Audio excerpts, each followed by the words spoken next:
Welcome student. So next time பார்த்தீங்கன்னா ஏ கொடுத்துட்டாங்க, B கொடுத்துட்டாங்க. அதில் வந்து டிட்டர்மினன்ட் ஆஃப் அட்ஜாயிண்ட் ஏபி என்னன்னு கேட்குறாங்க.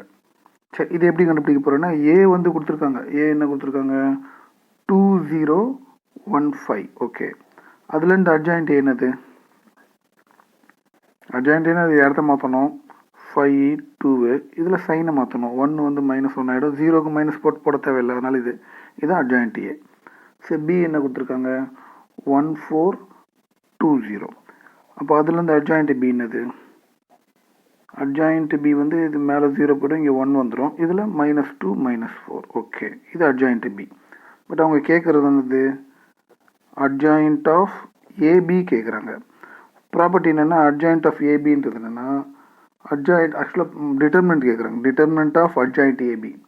டிட்டர்மினன்ட் ஆஃப் அட்ஜாயிண்ட் ஏபி என்னென்னா, determinant of adjoint A into adjoint B. Okay, so determinant என்ன அர்த்தம்? இதுக்கு determinant என்ன? 5 2s are 10. 10 minus of minus plus 0 எல்லாம் ஒன்று தான்.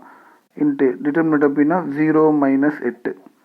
அப்போது 10 into minus 8. So minus 80. So minus 80 the answer. Okay, so this is the answer of the problem.